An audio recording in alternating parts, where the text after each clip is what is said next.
bother to lie to white working class voters if even when Donald Trump literally says, I'm taking your health care, they're like, we love you?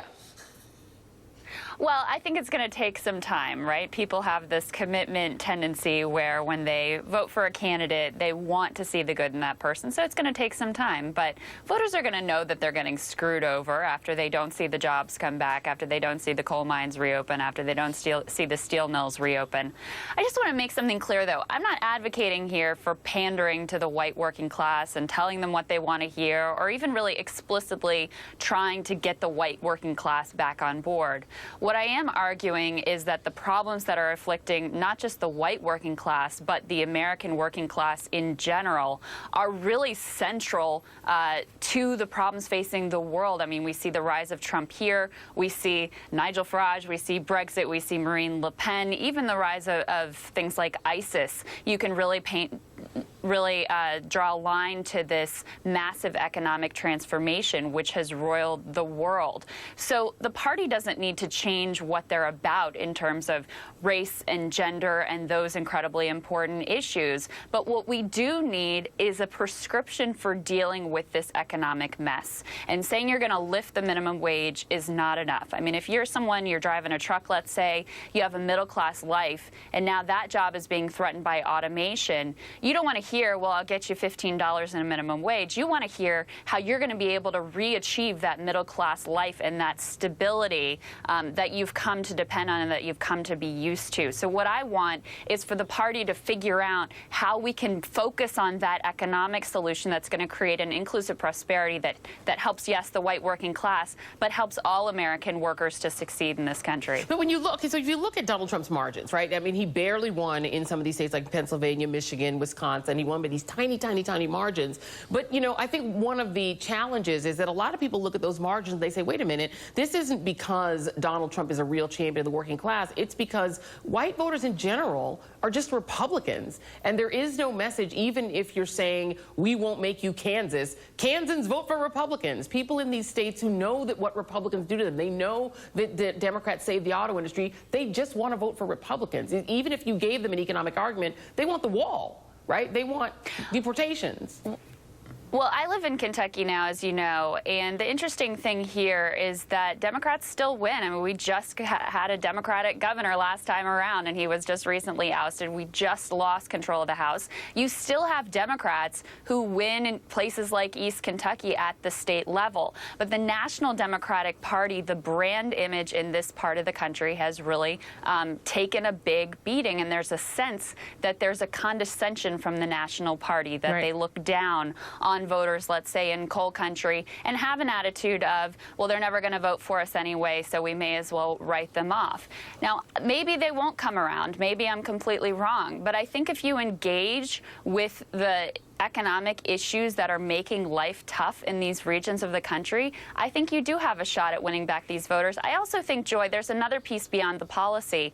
We've got to look at the type of candidates that we're running. We tend to have this particular lens of leadership. We of course, we love people who've been educated at Harvard, the Ivy League. Those folks are fantastic. But we also need to look at people who have lived the experience of the American worker. We need to look to the labor community for those local leaders. We need to look at nurses and teachers and people who have served in the military who can connect verbally on a cultural level better with their communities. Yeah, well, I want to broaden this out, and let's actually broaden this panel out right now. And I want to bring in Trey Crowder, the aforementioned liberal redneck himself, and Jason Johnson, politics editor at TheRoot.com. So, Trey, we have great fun with your YouTube videos here at AM Joy, but let's talk a little bit about what you just heard from Crystal, because she's essentially saying that the image of the Democratic Party is the problem, not necessarily the policies, which are pro-worker and pro-working class. Is there anything Democrats could even do to change their image among people in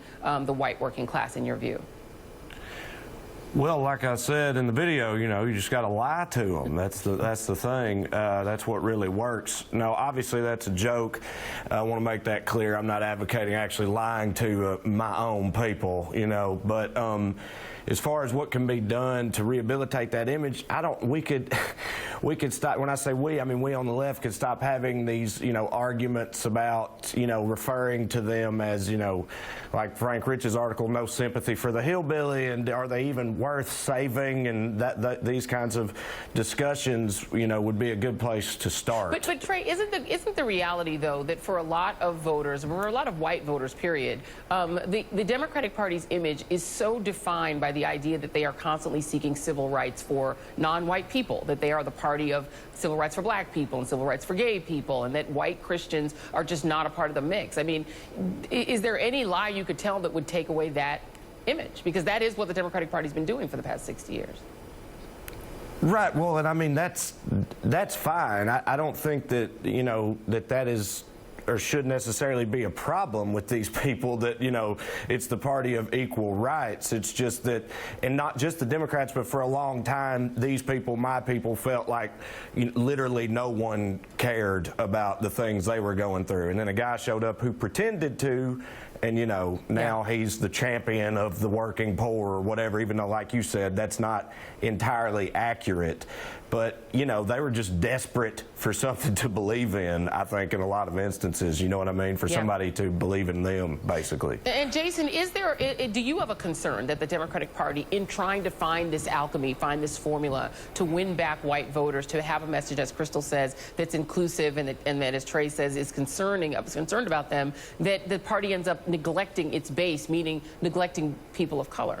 Yeah, I mean, Joy, they can be in the lab with a pen and a pad working on the best speeches in the world. It doesn't change the fact that these people, when have we ever had an American election that wasn't about white working class people? Like whether it was Reagan Democrats or NASCAR dads. Working class white guys are always what everyone's trying to get, and they don't like to vote for Democrats. It doesn't really matter what you say or do. So what I think the Democrats should focus on is, look, strong economic policy, making sure we're respectful of people culturally, and in particular, and it was great that you showed those margins there. You know what those margins in Wisconsin were, and those margins in Michigan, and those margins in Pennsylvania? Those were people who had been expunged from voter rolls. If the Democrats spent more time working on voter suppression, they probably wouldn't have lost those states. Chasing after working class white voters, that's fine, but that's not the solution. That's not going to win you back those blue states. Crystal?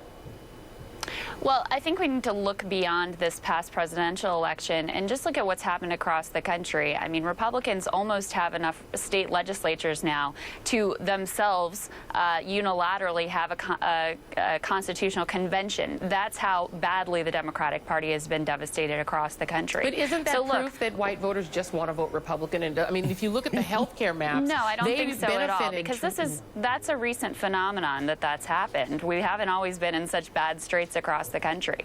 But what we've had is the party has this is going to sound negative, but collapsed down just to those civil rights pieces, which are incredibly important. But we don't actually have an economic message. We are not actually dealing with this economic crisis, which is roiling not only our own country, but the globe. The top 3 occupations right now in the country are fast food worker, essentially, cashier, and sales clerk. All 3 jobs, by the way, which are in danger of being automated. So what are we going to do? What are we going to say when we don't only have a crisis of not enough good jobs in this country, but just not enough jobs? The party needs to focus on that, and I think if we do, we will win back American workers of every color. And Trey, I'm going to give you the last word on this. The polls show only 3% of Trump voters right now regret their votes. Can you foresee a time when folks in your community are back to voting for Democrats? Yeah, and I'm glad you say back to voting, because in my specific instance, my home county was historically a blue county. Now it's very small and very rural, so it didn't make that much of a difference in the state of Tennessee, but that was the reality. And so I do think it can get back there. And also I'll say that I'm a comedian, I'm on the road a lot, and I hear anecdotally already about people, regretting their decision to vote for Trump, starting to think that they, may have made a mistake. And I agree with what Crystal was saying earlier. It's really early right now. I mean, we're a few months in. I do think that will continue to happen as they continue to see him consistently fail them the way that he will. I think they'll come around, at least on Trump, and maybe leave the door open for us to grab some of them back. All right. Well, this is a fascinating debate, and we will continue to have it on the show. Crystal Ball and Trey Crowder. Great to meet you virtually, Trey. Thank you, Crystal. And Jason Johnson will be back later in the hour. Congrats on the book, Crystal. Okay. Thank